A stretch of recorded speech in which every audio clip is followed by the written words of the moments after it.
Bonjour, mais qui êtes-vous? Je m'appelle Sylvain Seguin et je suis comédien au sein de la compagnie Grand Salade.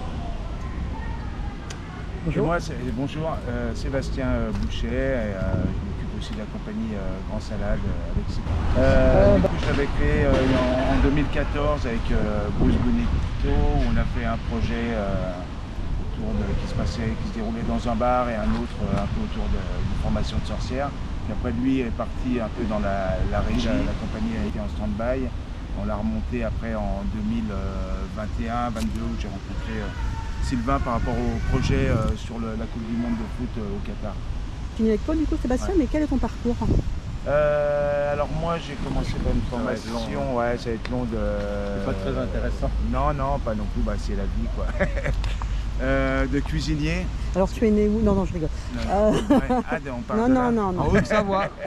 Voilà. Tu as fait une formation de cuisinier, ouais. Ouais, donc j'étais cuisinier au départ, mes parents sont hôteliers. Et après, je suis venu dans la région pour restaurer des instruments de musique mécanique.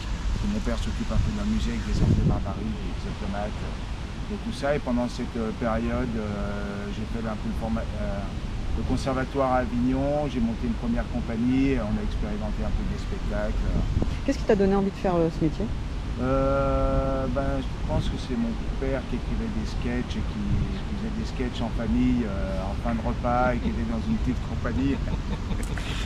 J'ai assisté à pas mal de repas de famille. Ouais, c'est du théâtre. Je peux confirmer. Et voilà, c'est ça qui m'a donné envie de faire ce métier. Et puis voilà, j'ai toujours été un peu attiré par un peu les humoristes, le monde du spectacle, la musique. D'accord. Et toi, du coup Sylvain? Moi je suis né à Avignon et j'ai une formation d'ingénieur agricole. J'ai travaillé 3 ans en tant qu'ingénieur agricole. Mais depuis que j'étais adolescent, je voulais faire de la musique. Donc j'ai tout plaqué pour faire de la musique. J'ai vécu de la musique avec un groupe qui s'appelait Filtre puis Septembre pendant une bonne quinzaine d'années. Et j'étais chanteur et il y a pas mal de choses en commun entre le chanteur et le comédien. Je me suis intéressé au théâtre. Je suis venu au théâtre à Avignon par le théâtre d'impro il y a une petite vingtaine d'années.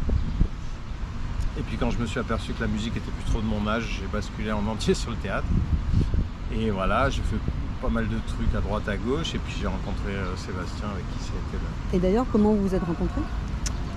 C'était justement autour du spectacle sur la Coupe du Monde au Qatar. Là, moi j'ai ce projet en tête depuis un moment et je cherchais un comédien. Et c'est un ami qui nous a mis en lien. Il un passionné de foot et cherchait quelqu'un qui puisse un peu jouer au foot et qui aimait un peu cet univers-là et qui était comédien. Et, Laurent Provost, un ami qu'on a en commun, un ami comédien voilà. qui savait que ça pourrait coller et qui nous connaissait depuis plusieurs années tous les deux et qui se disait qu'on pourrait bien se plaire et on s'est bien plu. Et les activités alors depuis 2020-2021, du coup il y a eu cette pièce que vous avez il y a eu jouée. cette pièce On a joué pendant 2 ans, 2021-2022. voilà, qui est un projet qui nous a bien plu, on s'est bien amusé, on a mis un peu de temps à le créer. On était 5 comédiens, plus un régisseur. Et après, on a expérimenté un spectacle, on a joué une fois autour de la formation de sorcières qu'on veut. D'ailleurs, c'est notre prochain projet autour des sectes et des gourous et du développement personnel.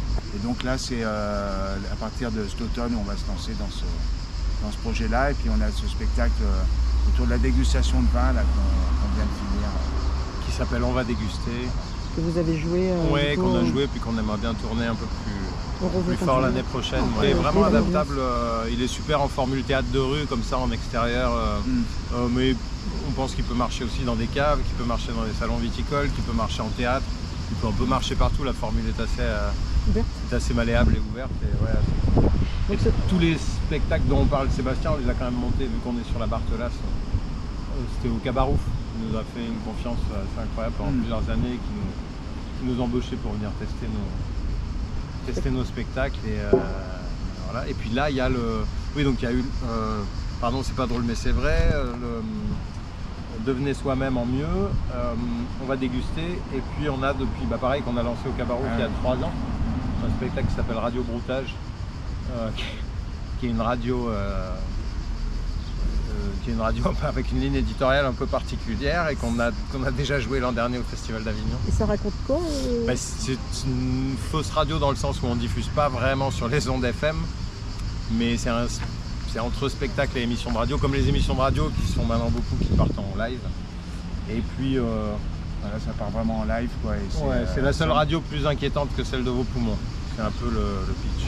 Mais On aime bien chercher l'interactivité le plus possible, c'est pour ça que la dégustation de vin nous plaisait, parce qu'il y a un vrai partage entre le public et la scène. C'était un peu le cas dans le foot aussi.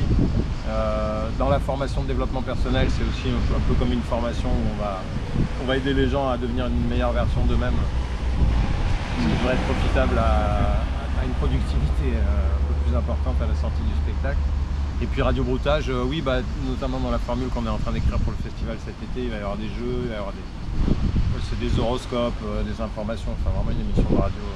donc c'est ce que vous... Et du coup, cet été, donc au Festival d'Avignon, Ouais. vous allez jouer Radio Broutage saison 2 au collège Joseph Vernet dans la cour. On n'a pas 19 et 21h, c'est un spectacle gratuit qui est proposé par la Factory. Et puis c'est du 10 au 25. Et c'est une émission différente chaque jour, il y a de la musique, on écrit vraiment en fonction de l'actualité, donc le matin aussi pour les brèves, voilà, on s'inspire de l'actualité. C'est pour les gens qui attendront les spectacles. C'est un peu ça, c'est entre les spectacles. Comment il s'appelle? L'an dernier c'était le pôle. Là c'est hors piste. Hors piste, dans la cour du collège Joseph Vernet. Oui, qui a débuté l'année dernière ce projet. C'est une émission de radio. Alors après, selon les créneaux, mais en gros, c'est une émission qui dure à peu près 40-45 minutes. Et il y a vraiment comme une émission de radio, quoi. On commence, il y a le sommaire, on annonce un peu les invités, les rubriques, les brèves, la météo, les horoscopes. Et du coup, une liberté de ton totale un petit peu. Et c'est du coup la Factory qui nous embauche pour faire cette émission, et on est en partenariat depuis quelques années avec Laurent Rochu. Avec Laurent Rochu, la Factory, où on peut répéter justement dans les théâtres. C'est quand même un grand luxe. Il nous fait une confiance aveugle. On ne sait jamais si c'est... On n'a toujours pas compris pourquoi il nous soutenait autant, mais en tout cas il nous soutient. On ne sait pas si c'est de la folie pure, en tout cas pour nous c'est génial parce que... Sur l'écriture, vraiment, on a les détails totales. Il découvre en même temps qu'on le dit, quoi. Et pour l'instant, il nous a toujours pas foutu dehors. Ouais. C'est ça. Voilà. Et quand vous avez joué, on va déguster au théâtre Roseau Teinturier, c'était en mai. Ouais. Laurent ne savait pas où est-ce que vous alliez jouer? Si. Il n'avait pas vu la nouvelle formule du spectacle, mais il en avait déjà vu des bouts et puis on a monté ça ensemble. Ça, il était d'accord. Mais il est d'accord avec tout. C'est de la confiance. Avec tout ce qu'on lui propose.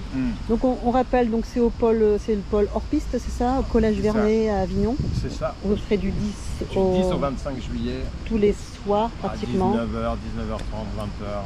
Sous forme d'une radio. Ouais. Et gratuit. Gratuit, c'est ça. Gratuit, et on peut venir vous voir tous les jours. Ah oui, parce que chaque jour c'est différent. Et vos actualités pour la suite? Et puis on aimerait bien tourner un petit peu plus dans la région. On va déguster là.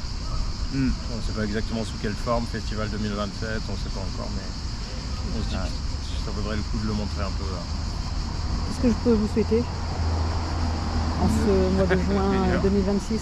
Que la France gagne la Coupe du Monde, et qu'on continue à s'amuser autant à écrire et à jouer, et puis que les spectacles tournent le plus possible, et que les gens se marrent autant à nous regarder que nous on se marre à les faire. Ça. Vous me répondez par un mot. Si je vous dis Festival Avignon. Il va faire nuit après. Il fait nuit. Avignon, marathon. Marathon. C'est juste, c'est très correct. Et toi, Sylvain? Pour Festival d'Avignon aussi? Oui. Stakhanovisme. Spectacle vivant. Un mot. Liberté. Liberté, ok.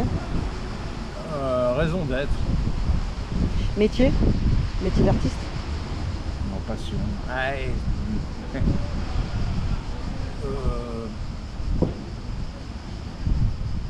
Pauvreté. Précarité. Mais bon, c'est quelque chose que vous continuez, vous le faites depuis des années. Puis vous le faites, Non, et en plus je dis ça vraiment pour plaisanter parce que on est assez... on fait partie de ceux qui trouvent que le statut d'intermittent en France est un vrai privilège. C'est pas un privilège parce qu'on travaille dur, mais que c'est une chance de pouvoir vivre dans un pays où on peut vivre de ce dont on a envie. Et qu'est-ce que vous pensez, vous, du spectacle vivant dans Avignon pendant la nuit? Et ben moi, je suis né ici, j'ai grandi ici. Je suis un peu parti pour mes études, mais je suis revenu.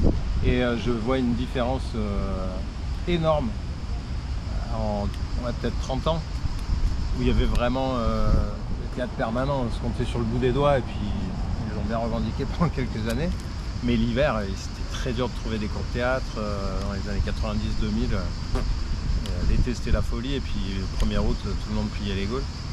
Et là, moi j'ai l'impression, je n'ai pas les chiffres en tête, mais un peu quand même aussi.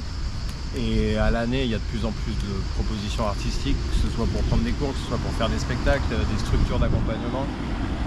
Avignon reste quand même une petite ville, et par rapport à la taille que représente le festival, qui est le 2e plus grand du monde, je crois après Édimbourg, je trouve que chaque année c'est de mieux en mieux. Et nous, en tout cas, à l'année, on trouve des structures et des moyens de jouer un peu partout, tout le temps, et même l'hiver, et c'est moi je trouve ça assez cool. Et toi, Sébastien? Pareil. Pareil. Non, mais c'est la moitié de Haute-Savoie et je suis installé à Avignon depuis 5 ans et je trouve qu'il y a pas mal de propositions quand même entre l'opéra, le théâtre idéal, les Carmes, la Factory. Enfin, il y a quand même de quoi, si on veut voir des spectacles. Un peu, non, on s'en fout, on va jamais au théâtre. Ouais, mais ouais. pour les gens qui aiment Pour ça. ceux qui aiment ça, pourquoi Moi, pas. l'objectif, c'est que les gens viennent nous voir. Ah ouais. Ah oui, oui. Mais on Non, ça, comprend. il faut. Bon, allez, sur ce, je vous remercie et je vous souhaite une bonne continuation. Eh ben, merci. Merci. Merci.